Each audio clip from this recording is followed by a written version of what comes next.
Oi, bom dia, tudo bem? Tá começando agora mais um podcast Talk Mais, podcast produzido pelo portal SP Rio Mais. Eu sou Rodrigo Almeida e hoje estou aqui para apresentar para vocês uma conversa com duas pessoas bem especiais para falar de um tema que também é muito especial e muito importante para a nossa saúde mental. E a gente vai falar um pouquinho sobre o cérebro, né? Que é um complexo tão importante do nosso corpo que comanda tudo que a gente faz e que ainda não é tão abordado. E para isso eu estou aqui com dois especialistas no assunto, a Emily, que é neurocientista, é a diretora da Brainstar, e o professor Faria Pires, seu Marcílio, que também é engenheiro do ITA e também faz esse trabalho na Brainstar. Bom dia, é um prazer estar com vocês. Bom dia, prazer é nosso, Rodrigo, estar aqui com vocês na SP Rio Mais. Muito obrigada. Bom dia, obrigado pela oportunidade, é muito bom estar aqui com vocês. E bom, para começar, vamos falar sobre o trabalho que vocês fazem, né? Que vocês têm duas atividades aí, né? Uma que é o mapeamento cerebral e outra que é o neurofeedback, né? Explica para o pessoal como que funciona cada um desses trabalhos e a importância deles. Ah, maravilha. Exatamente isso, Rodrigo. Lá na Brainstar, nós temos dois produtos. O primeiro, o mapeamento cerebral, e também treinamos o cérebro. Então, como é que funciona? Eu acho que eu falo do mapeamento, aí ele fala do treinamento, pode ser? Então, esse mapeamento, ele consegue identificar como é que estão as estruturas do teu cérebro, como é que está a atividade cerebral em cada região. Excelente para dar um respaldo para a medicina, para a comunidade médica científica, para orientar um medicamento com mais assertividade, orientar um tratamento com mais segurança, porque nós vamos reconhecer como é que está a atividade do cérebro. Como nós fazemos um exame de sangue, como nós fazemos uma tomografia, uma ressonância. O eletroencefalo também, ele dá esse suporte todo. E aí, o neurofeedback, como é que é feito, professor? Então, ela comentou essa questão importante do respaldo para os médicos, né? Mas nada impede que uma pessoa que está tendo umas suas dificuldades ou quer melhorar o seu desempenho cognitivo, ter mais memória, mais foco, nos procure para fazer uma avaliação. Não é necessário ter um encaminhamento médico para que possa nos procurar. Muito bem, depois que a gente faz essa avaliação e a gente faz todo o processamento, gera os dados, a nossa neurocientista, então, ela vai indicar um melhor protocolo de treinamento cerebral. O treinamento cerebral, ele se baseia numa coisa que é relativamente nova, não é tão nova assim, que é o conceito da neuroplasticidade. Ou seja, é a capacidade do nosso cérebro de se reorganizar, de se reestruturar, tanto para funcionar melhor quanto para funcionar pior. Então, às vezes, a pessoa passa por uma experiência negativa na vida, o cérebro ele adquire um padrão de funcionamento depressivo. Sim. Nessa avaliação, a gente vai ver que existem regiões que estão mais lentificadas do que deveriam estar, mais rápidas do que deveriam estar. Então, a gente pega e vai fazer um protocolo de treinamento no qual a pessoa, por exemplo, está com uma região do cérebro muito lentificada, podendo gerar uma depressão. A gente vai colocar os sensores nessa região e vai colocá-la para assistir, por exemplo, uma série de TV. E a gente coloca um shadow, uma sombra na tela. Toda vez que a atividade de onda lenta dessa pessoa, por exemplo, passar de um certo limiar, a tela escurece. E um sinal auditivo vai indicar para ela que está indo na direção que não deveria ir. O cérebro ele vai buscar se acertar e quando o nível de atividade de onda lenta baixa, a tela fica clara. E o cérebro começa a entender porque ele ganha dopamina. O cérebro ama dopamina. E aí ele vai começar a entender qual o padrão que ele deve operar e uma vez aprendido não esquece mais. Então a gente tem tido casos de pessoas que tomavam antidepressivo não estão tomando mais, tomavam ansiolítico não estão tomando mais, crianças que melhoraram o desempenho na escola de uma forma não invasiva, de uma forma eficiente, sem a necessidade do medicamento. Eu sempre digo, nós na Brainstar, nós não somos contra o medicamento, mas ele tem que ser num tempo de duração precisa e ele tem que ter um objetivo específico. É muito complicado uma pessoa tomar remédio a vida inteira, por exemplo. E o neurofeedback vem exatamente para ajudar essa prática. Né? Resumindo assim, Rodrigo, o neurofeedback é um treinamento cerebral. Você vai levar o teu cérebro para treinar, que nem nós vamos à academia, a gente vai usar recurso de alguns aparelhos para fortalecer o bíceps. Nós vamos fortalecer, por exemplo, uma área frontal do seu cérebro que é responsável pela planejamento, pela organização, pela crítica, pelo foco. Então, nós vamos fortalecer essas regiões. Outras regiões também, como ansiedade, às vezes está muito, né? A gente fala essa onda rápida, muito ansioso, então isso atrapalha, gera desconforto no dia a dia para o paciente. Então a gente treina aquela área para que ela não se perca. Então, resumindo, é um treinamento cerebral. Ou um executivo que precisa ter mais criatividade, um atleta que precisa ter mais confiança em si mesmo para poder performar melhor, um estudante que precisa melhorar a memória dele de trabalho, a memória de longo prazo. Então tem essa questão terapêutica, mas tem a questão de desempenho também. O professor comentou agora sobre essa questão de beneficiar diferentes tipos de objetivos, né? Como que vocês separam, assim, por exemplo, um atleta quer melhorar o tempo dele ali na pista, na corrida, quanto um estudante quer melhorar o desempenho dele na universidade? Como que funciona a definição dos objetivos e como que o trabalho diverge de cada um dos exemplos? É legal, excelente pergunta. Primeiro, quando nós fazemos o mapeamento, a gente consegue identificar quais são as dificuldades que aquela pessoa está enfrentando.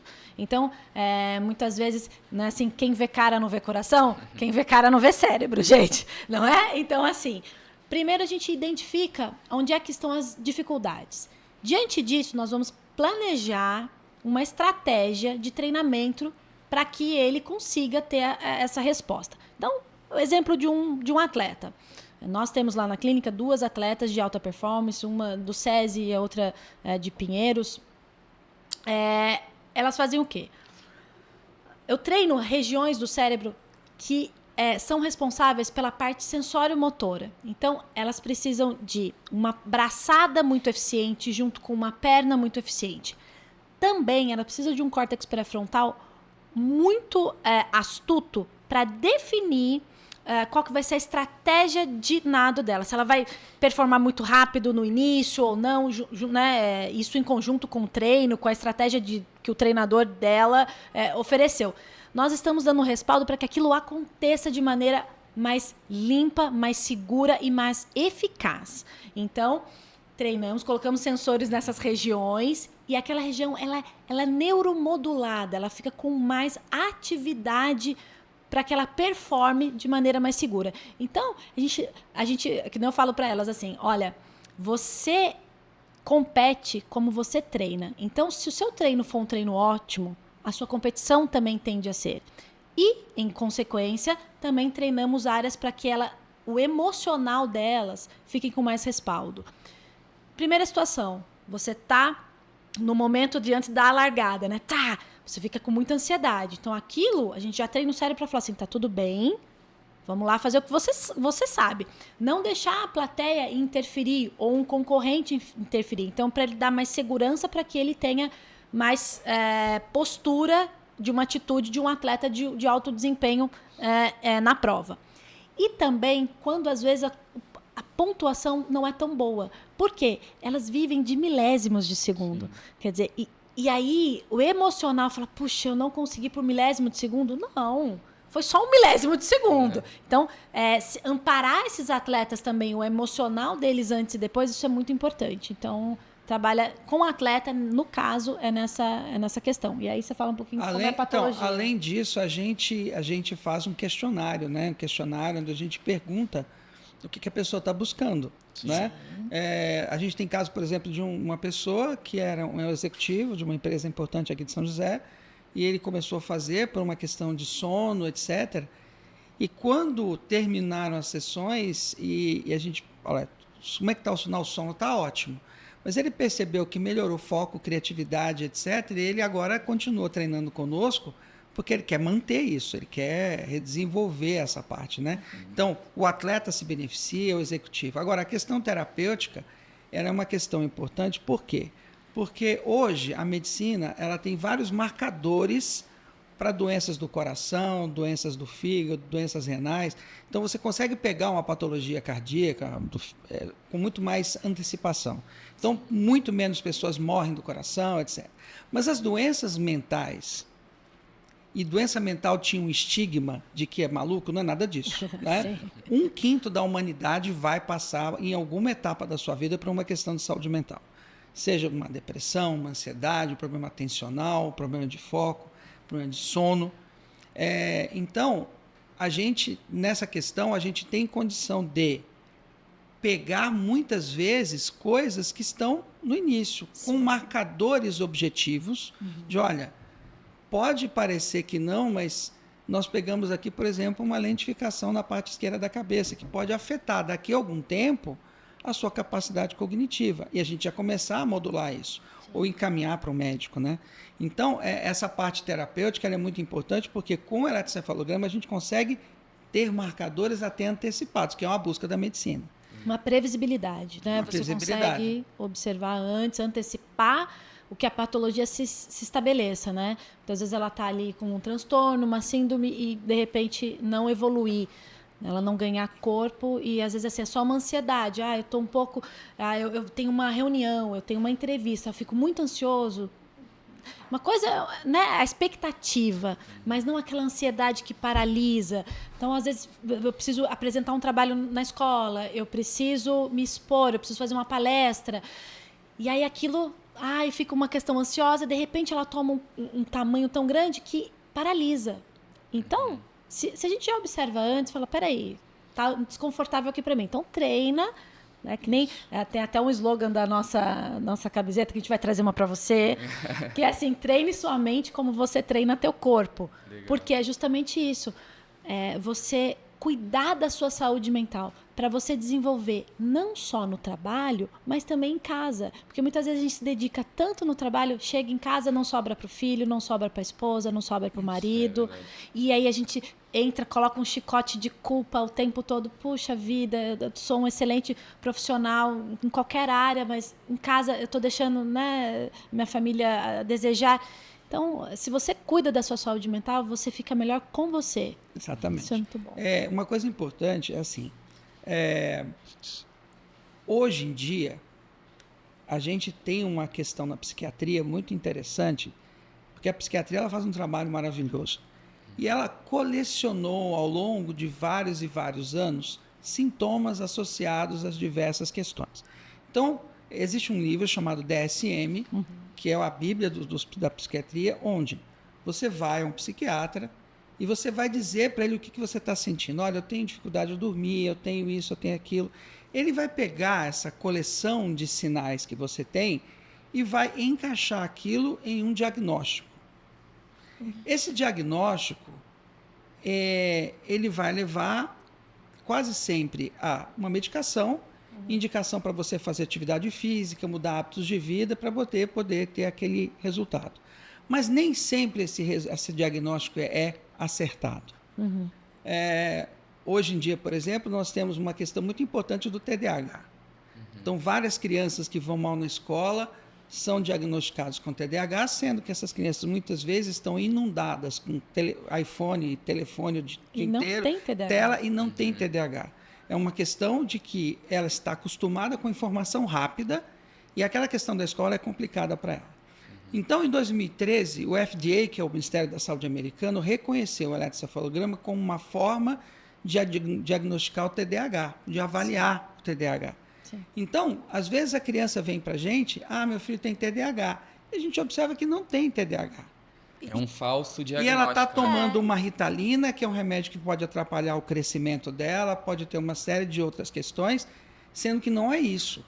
Então, essa parte da avaliação que a gente faz é muito importante, porque a gente consegue identificar marcadores e na hora de fazer o treinamento a gente sabe exatamente o que fazer com aquilo. E uma coisa importante também, Rodrigo, é que assim, esse tipo de exame já é utilizado na medicina por muito tempo. Só que isso ficava dentro das universidades e dentro dos hospitais. Então, a BrainStar está trazendo isso para as clínicas, para respaldar a comunidade médica científica e toda a população na clínica. Porque não precisa acabar com o cérebro para chegar lá no hospital e a gente fazer o que sobrou de cérebro. Né? Então, fazer essa previsibilidade, cuidar desse fazer um diagnóstico, um entendimento precoce, isso é de grande ajuda. Sim, porque assim, se você vai hoje num cardiologista, ele vai pedir exames. Se você vai para um hepatologista, ele vai pedir exames.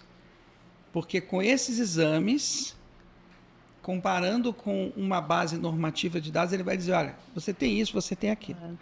O cérebro, que é a coisa mais importante, não pode ser só clínico. É verdade. Tem que ter um dado, Tem que ter algum biomarcador, né? Exato. Uma pessoa que está deprimida e uma pessoa que está normal, eles não podem estar com o cérebro do mesmo jeito. Então, a busca por marcadores que identifiquem isso é muito importante. E o eletroencefalograma é uma possível ferramenta.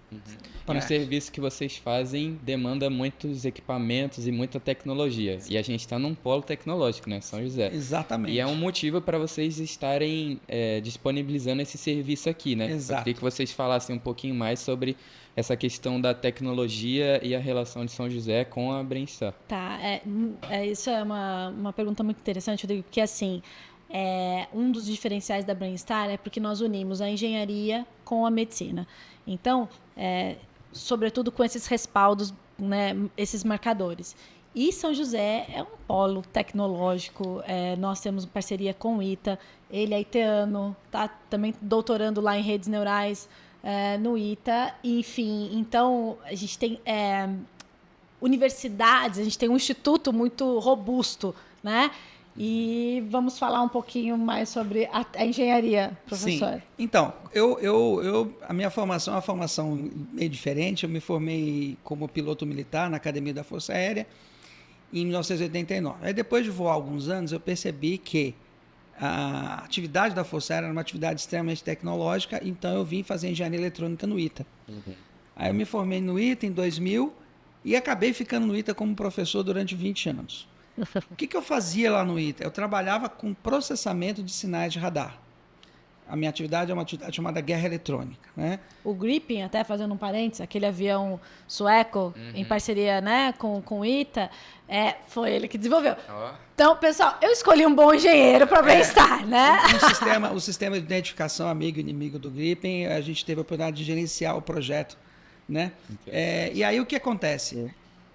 O processamento de sinais de radar envolve algumas ferramentas matemáticas que, quando eu saí para a reserva e minha parceira de vida também, e a gente se casou, etc., ela já era neurocientista, eu falei, olha, eu posso contribuir usando todas as ferramentas de processamento de sinais de radar para processar sinais do cérebro.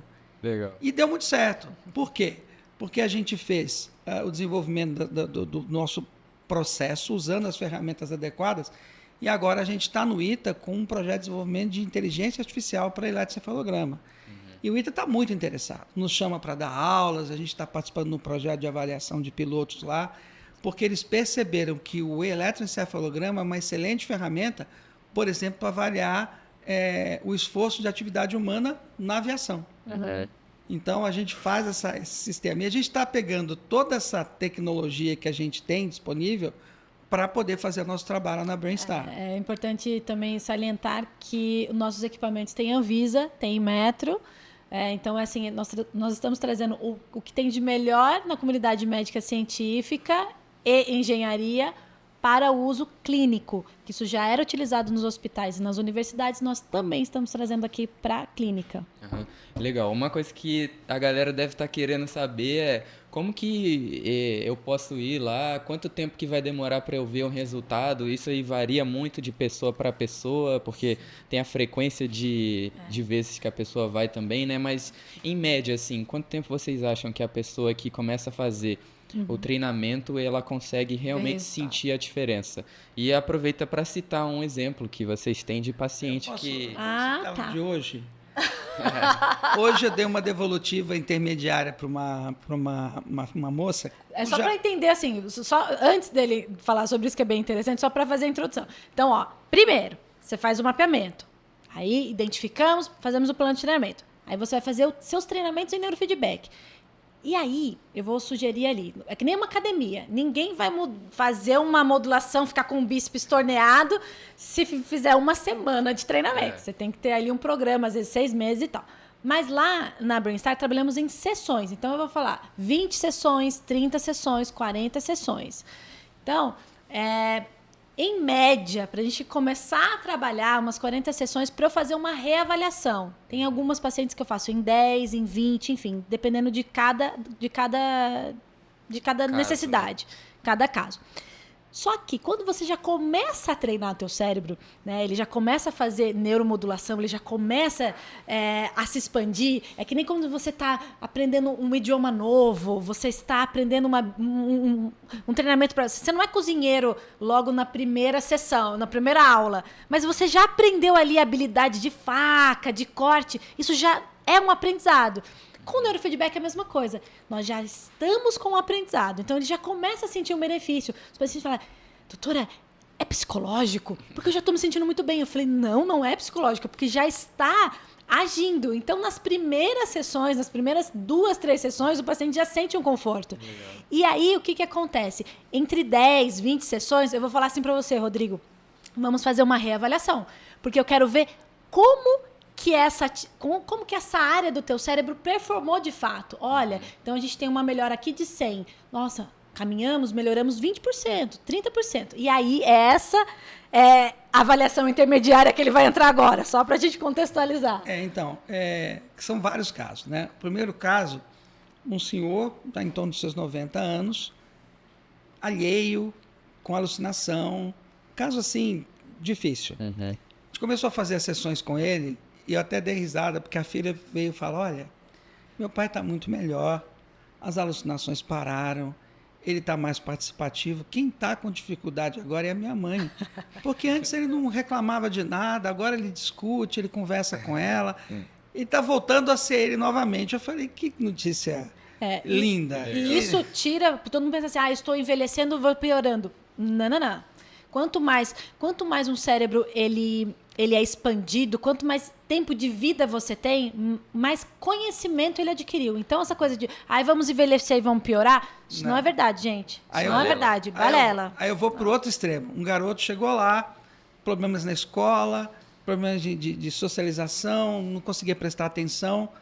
Eu fico até meio emocionado, porque no final do ano, a mãe falou, olha, ele escreveu um livro de poesia, só está tirando 10 de matemática. 9 e 10 de matemática, ele escreveu um livro de poesias, ele fez um Instagram para ele. Menino tá assim, voando alto, sabe? E quando ele foi nos buscar, a gente percebeu que tinha regiões do cérebro dele muito lentificadas. A gente começou um treinamento e o menino virou. Aí a mãe também foi fazer treinamento conosco, etc., porque viu o resultado no fim. Então, assim, os resultados são muitos. É algo que contagia. A gente tem resultado desde assim, de criança, executivos, dona de casa, esse senhor que já estava assim, 90 anos, para que eu vou melhorar? Gente, ele teve uma vida inteira. A gente precisa de saúde mental, dignidade, sabe? E ele começou a melhorar e falou, é espantoso. Eu tenho uns dados, Rodrigo, de dados não só nossos, lá da Brainstar, mas também no mundo, né? Então, aqui, a Google implementou sessões de neurofeedback para os seus engenheiros, resultando em uma melhoria significativa na concentração e na redução de erros em códigos, tá? Aumentando a eficiência geral. Já a Unilever utilizou o neurofeedback em seus executivos de alto nível, resultando em melhores habilidades de gestão, né, do estresse e da tomada de decisões mais eficazes, né? Isso aí foi um estudo interno deles. Já o exército americano também utiliza de neurofeedback para treinar os soldados a manter a calma e o foco em situação de alta pressão, resultando no melhor desempenho em campo. Então, assim, não somos só nós da Brain, nós estamos trazendo uma tecnologia que já é utilizada no mundo, sobretudo em São José dos Campos, que é uma cidade tecnológica e a gente tem uma parceria com o ITA, então ficou muito mais fácil. Mas isso já é muito utilizado, tá? E o que vocês acham que falta para o Brasil começar a explorar mais essas questões? Porque você acabou de falar, né? No mundo isso aí já está explodindo. Sim. Mas aqui no Brasil ainda está engatinhando, vamos dizer assim. O que falta para chegar nesse nível de atividade? Eu acho que a gente tem que divulgar um pouco que isso é possível. Eu acho que o conhecimento, isso que nós estamos fazendo aqui, por isso que eu agradeço muito a SP Rio Mais e você, Rodrigo, um excelente jornalista. A gente ficou bem feliz em te conhecer. Porque é explorar e divulgar isso, que nós não estamos sozinhos. A gente tem a possibilidade de ter um conforto e buscar essa tecnologia, né? Antigamente, ninguém falava de nutrólogo, eles ficavam dentro da UTI, agora eles estão aí fora, quer dizer, oferecendo tantos benefícios. A mesma coisa da neurociência. Neurocientista ficava dentro das universidades e dentro dos hospitais. Quer dizer, então a gente está saindo um pouquinho da clínica, né? Só que ainda a formação no Brasil é um pouco mais difícil. Você vê algumas pós-graduações que são tempo muito pequeno. Eu sou formada fora do país, em neurociências. A gente está até com uma estagiária lá na clínica também, que ela mora em Nova York e faz um estágio conosco. Um beijo, Amanda. E um beijo para o meu time querido, que está nos assistindo também, todo o time Brainstar, que são de excelente qualidade.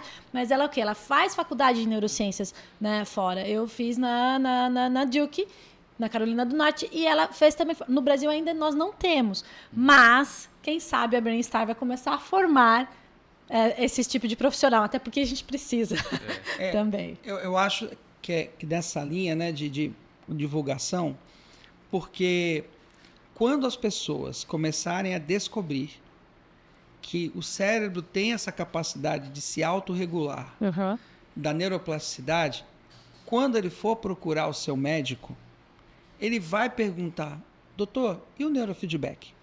Né? Então, esse processo de divulgação, de a pessoa saber, olha, eu não preciso necessariamente, a gente não está dizendo que não vai precisar nunca, de um medicamento. Ficar só exclusivo no medicamento. Eu não preciso necessariamente de um medicamento. Eu tenho outras opções que não envolvam eletroestimulação, que pode... A gente não sabe muito bem ainda o que acontece se você faz uma eletroestimulação. Eu posso usar a minha capacidade de autorregulação para melhorar meu quadro, melhorar meu desempenho.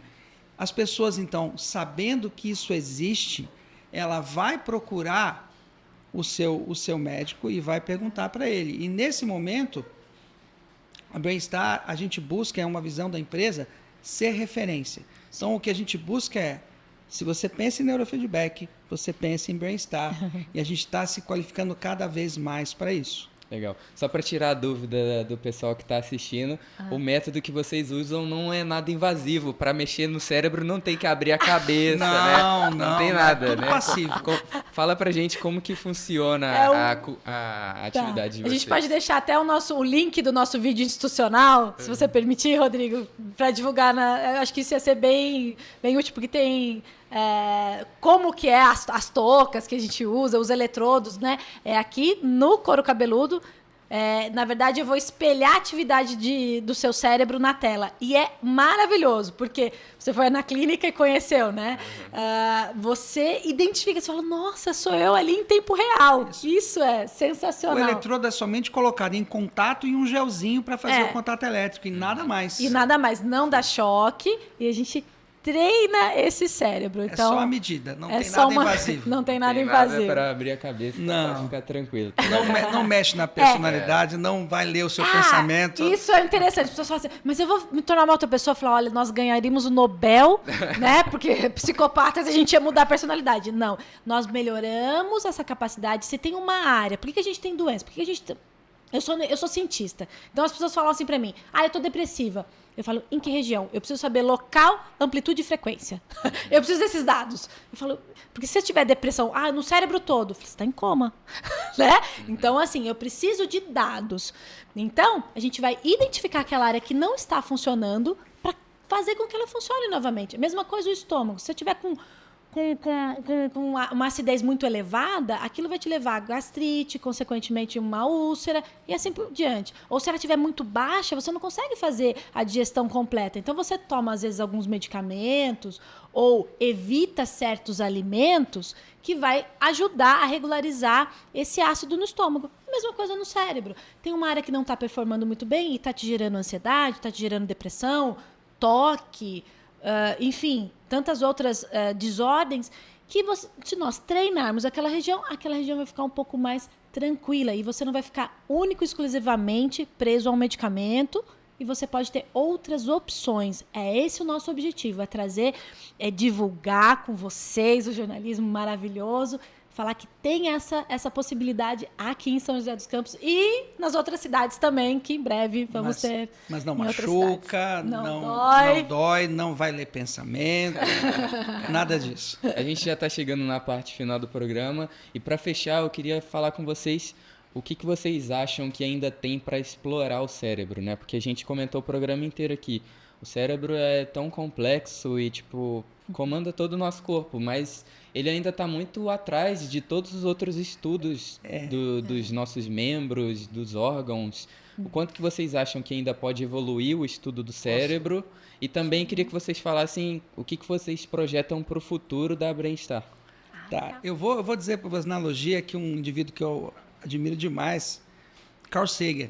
Carl Sagan ele fez um documentário uma vez que ele comparou as grandes navegações com a viagem espacial. Ele falou, olha, se a gente comparar o que o homem fez em termos de explorar os mares com a navegação do espaço, a gente só está molhando a sola do pé.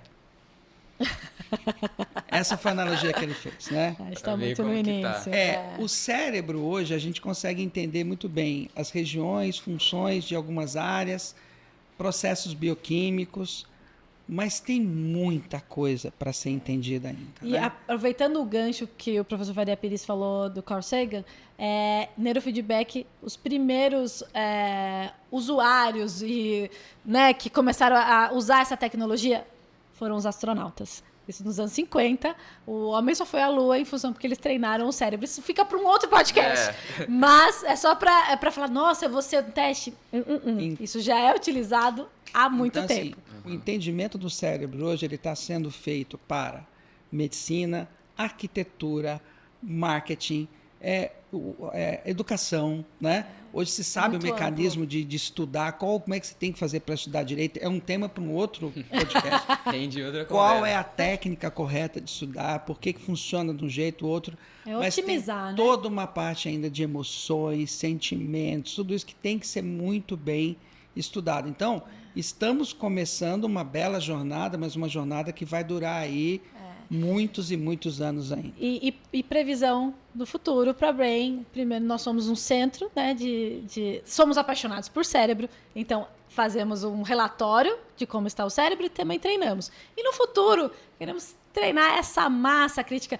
Vamos ser neurocientistas? Quem sabe a gente pode treinar formar uma academia de neurociência. Uma academia de neurocientistas para formar esses indivíduos que se apaixonam por cérebro e queiram se unir a nós. Vai ser um prazer imenso. Eu convenço muita gente, muitos estudantes que chegam lá e falam, e aí, o que você está pensando? Eu estou pensando em aquilo. Eu falo, a medicina é tão bonita. Tá olha, convertendo uma galera já, né? Eu estou. Eu falo, o cérebro é tão apaixonante. Com mais unidades, né, para dar mais acesso em outras regiões do estado, etc. Essa é a nossa visão. Eu tive uma paciente que estava estudando medicina em Boston e ela veio para o Brasil visitar a mãe, ela acabou passando, rapidinho, tá, gente? Veio passando e ela tá querendo fazer pediatria. Aí eu cheguei assim, Lara, um beijo para você, Lara. Eu falei, Lara, tem tanto pediatra, olha a neurociência. Ela já ficou assim, e ficou encantada. Então, quem sabe? Então, eu gosto de influencer. Já colocou de a cérebro. sementinha A ali. ciência é linda, gente. A ciência é maravilhosa. O que eu quero é falar para os estudantes. Eu penso ir nas escolas, falar, olha, neurociência é tão bacana, né? A ciência é linda. Bom, queria agradecer vocês. Infelizmente, o tempo acaba, né? Mas dá pra gente falar o dia inteiro sobre neurociência. Com certeza. Mas eu queria muito agradecer. Foi muito bom a participação de vocês dois. E contem conosco sempre que tiver novidades. As portas da SP Rio Mais estão abertas para vocês. Muito tá? obrigado pela gentileza e pela qualidade do trabalho de vocês. Muito obrigada, Rodrigo. Excelente. Muito obrigada mesmo a todos. Agradeço.